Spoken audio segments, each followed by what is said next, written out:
আসসালামু আলাইকুম, কেমন আছেন আপনারা? আপনাদের দোয়া আল্লাহর অশেষ রহমতে আমরাও ভালো আছি। আজকে রান্না করব হচ্ছে লাউ দিয়ে গরুর হাড্ডি দিয়ে রান্না করব। লাউ দিয়ে গরুর হাড্ডি দিয়ে মাংস দিয়ে রান্না করলে ভালো লাগে। আমি মাংসের কালা বোনা করবো, তো এই জন্য হচ্ছে হাড় যেগুলো ছিল ওগুলো হচ্ছে রেখে দিছি। লাউটা ছেলে নিয়ে আসছে একবারে কুচি। এখানে হচ্ছে সব মশলা টশলা একটু পরিমাণে মাংসতে কমায় দিতে হয়। পেঁয়াজ রসুন আদা সব দিয়ে দিলাম, কাঁচামরিচ বাটা, পেঁয়াজ রসুন। এখন হচ্ছে হলুদ দিচ্ছে, এরপর হচ্ছে অল্প একটু মরিচের গুঁড়া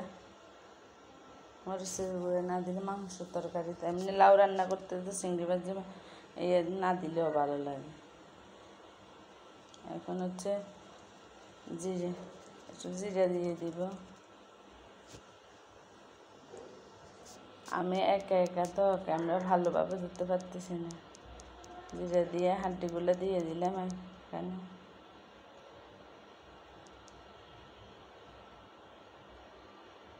ভালো করে হাডগুলো নাড়াচাড়া করে একটু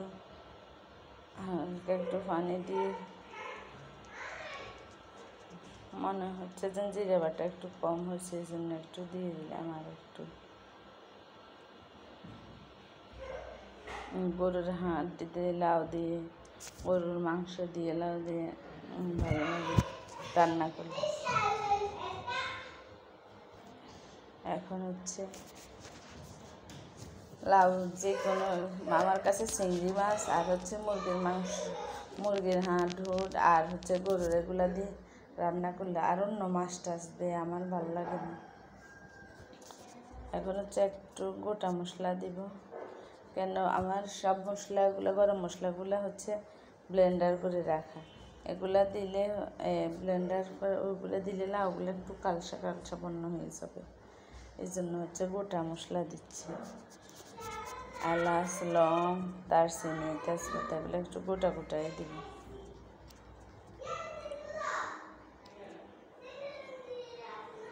এখান দিয়ে আমার মাংস ধোয়ার পরে হাতগুলো একবারে চর্বিতে কেমন হয়ে আছে।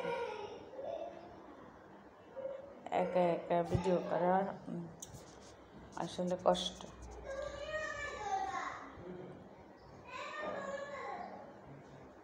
এখন হচ্ছে মাংসগুলো কষানো, এই তেজপাতা দিয়ে দিলাম, ভালোভাবে একটু কষিয়ে নিয়ে একটু পানি দিয়ে, এখন একটু পানি দিয়ে দেব, একটু গরম পানি দিয়ে দিচ্ছি। পরে হচ্ছে ঢাকনা দিয়ে ঢেকে দেব।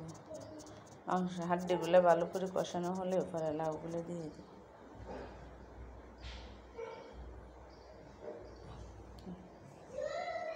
কষানো শেষ আমার, এখন হচ্ছে লাউগুলো দিয়ে দিব। লাউ দিয়ে ভালো করে নাড়াচাড়া করে পরে করে দেব, ঢাকনা দিয়ে ঢেকে দেব। এখন হচ্ছে লাউগুলো নাড়াচাড়া করে ঢাকনা দিয়ে এখন ঢেকে দেবো। কষানো হলে পরে একটু পানি দিয়ে দেব। কষানো শেষ আমার, তেলগুলো উপরে ছেড়ে আসছে। লাউটা অনেক একবারে কষেছিল, একটু গরম পানি দিয়ে দিচ্ছি যেন হাড্ডি সব ভালোভাবে সিদ্ধ হয়ে যায়। এখন হচ্ছে এটারে আড়াচাড়া দেবে, ঢাকনা দিয়ে দেব।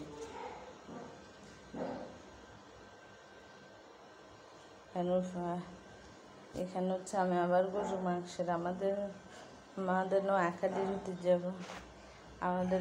ঐতিহ্য, মাংসের কালো বোনা করব।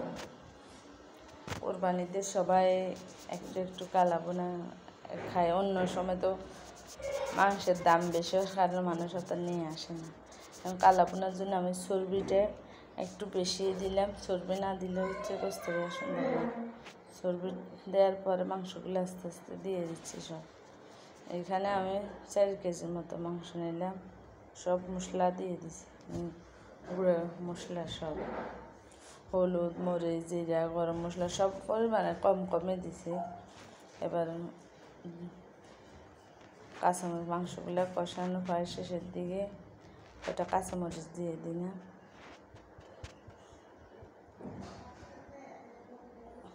এখানে আমার লাউ হয়ে গেছে, একটু পরে নামাই নেব।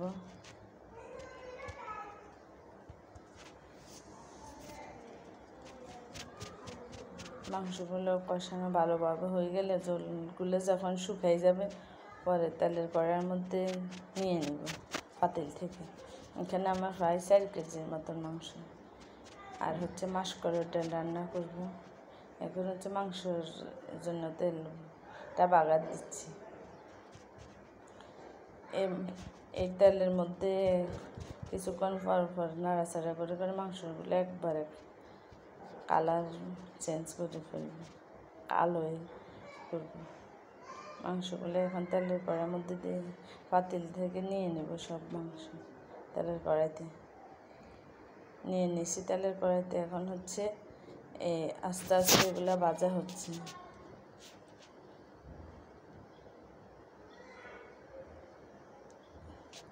যতক্ষণ এগুলোর কালার চেঞ্জ না হবে তখন পর্যন্ত দেখেন কালারগুলো কালো হয়ে আসছে। আমার ছেলে, মেয়ে, জামাই, ভাই সবাই পছন্দ করে এই মাংসের কালা বোনা। আর এখানে হচ্ছে আমি মাসকলাইয়ের ডাল রান্না করতেছি। আজকে আমাদের রান্না হচ্ছে লাউ দিয়ে গরুর হাড্ডি, মাসকলাইয়ের ডাল আর হচ্ছে গরুর মাংসের।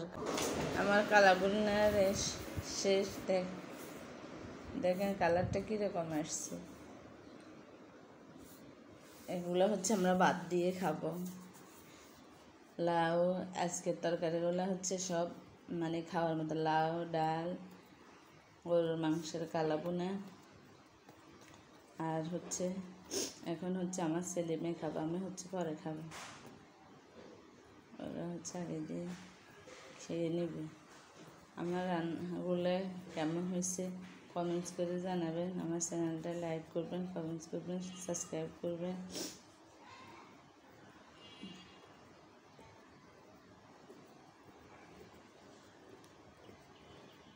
লাউগুলা অনেক মজা হয়েছে। আর এটা হচ্ছে আমার জামাইয়ের পছন্দের।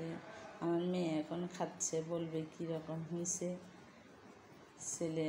ছেলে খাচ্ছে, মেয়ে ছেলে দুজনে একসাথে বসে বসে। মেয়ে বলতেছে আম্মু অনেক ভালো হয়েছে, মজা লাগতেছে খেতে। আর এখানে হচ্ছে ছেলে মেয়ে দুজনে বসে আছে। আমার মেয়েটা এমনি সবসময় আমার রান্না পছন্দ করে একটু। আমি যেটাই রান্না করি ও বলে আমার আম্মুর রান্না ভালো হয়েছে। আমার ছেলে মেয়ের জন্য সবাই দোয়া করবেন, ওরা যেন ভালো থাকে, সুস্থ থাকে। এখন হচ্ছে ছেলে খাচ্ছে, ছেলে বলবে কীরকম হয়েছে।